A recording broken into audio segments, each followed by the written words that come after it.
ஓம் சாந்தி. இன்று அறிவோமா ஆன்மீகம் பகுதியில் இறைவனுடன் அவருடைய காரியத்தில் இணைந்திருங்கள் என்கிற தலைப்பை பற்றி பார்க்கலாம்.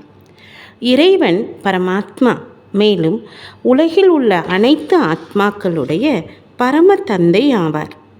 அவர் அமைதி, அன்பு, மேலும் ஆனந்தத்தின் கடலாக இருக்கிறார். இன்று உலகமே அமைதி, அன்பு மற்றும் ஆனந்தத்தில் குறைபாட்டுடன் இருக்கின்றது. இங்கே உள்ள ஒவ்வொருவரும் அனைவரையும் ஒருங்கிணைத்து ஒவ்வொருவருடைய வாழ்க்கையிலும் அமைதி, அன்பு மற்றும் ஆனந்தத்தை நிறைப்பதற்கு இறைவனை எதிர்பார்க்கிறார்கள். மாறுபட்ட பல்வேறு வகையான எதிர்மறை சூழ்நிலைகள் உலகையும் உலகத்தில் வாழும் மனிதர்களையும் சங்கடத்தில் ஆழ்த்துகிறது. விஞ்ஞானம் எவ்வளவு அதிகமாக முன்னேற்றம் அடைகிறதோ, சிக்கலான தொழில்நுட்பங்கள் நமது வாழ்க்கையை எவ்வளவு அதிகமாக நடத்துகின்றதோ அவ்வளவு அதிகமாக நம் உறவுகளோடு சேர்த்து நம்முடைய சமஸ்காரமும் உடல் மன ஆரோக்கியமும் பாதிக்கப்படுகிறது.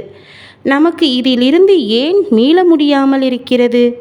இறைவனை தவிர வேறு யாராலும் இந்த சூழ்நிலைக்கு தீர்வு காண முடியாது என்று ஏன் நமக்கு தோன்றுகிறது? இறைவன் காலப்போக்கில் உலகத்தை கண்காணித்து கொண்டிருக்கிறார்.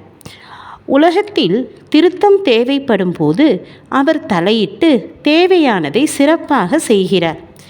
இந்த நேரத்தில் இறைவன் புது உலகத்தை உருவாக்குகின்ற அவருடைய நடிப்பை நடித்து கொண்டிருக்கின்றார்.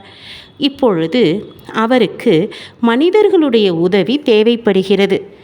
அவர்களுடைய உடல், மனம், பொருளோடு சேர்த்து எண்ணம், சொல், செயலும் தேவைப்படுகிறது. இது ஏனென்றால் இறைவன் நிராகாரமானவர், உடல் இல்லாதவர், ஆத்மலோகத்தில் இருப்பவர்.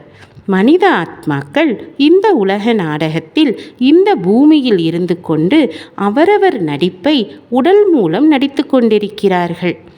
இந்த உலகத்தில் மனித ஆத்மாக்கள் தங்களின் நன்மைக்காகவும் பிறருடைய நன்மைக்காகவும் செயல்களை செய்கிறார்கள். எனவே இறைவன் மனித ஆத்மாக்களை கருவிகளாக ஆக்கிக்கொண்டு அவர்கள் மூலம் தனது காரியத்தை நிறைவேற்றுகின்றார். அத்துடன் ஆன்மீக ஞானம் மேலும் தியானத்தின் மூலம் எவ்வளவு அதிகமாக நம்மை தூய்மையாக்கிக் கொள்கின்றோமோ அவ்வளவு அதிகமாக இறைவனுடைய காரியத்தில் அவருக்கு நாம் உதவி செய்கின்றோம். நமக்கு கொடுக்கப்பட்ட அந்த காரியத்தை நிறைவு செய்வதன் மூலம் நமது வாழ்க்கையில் மகிழ்ச்சியை கொண்டு வருவதோடு மட்டுமல்லாமல் இந்த உலகில் உள்ள கோடிக்கணக்கான ஆத்மாக்களின் வாழ்க்கையில் நல்லவை, நேர்மறை மற்றும் வெற்றியை கொண்டு வந்து அவர்களது வாழ்க்கையையும் அழகானதாக ஆக்குகிறோம். ஓம் சாந்தி.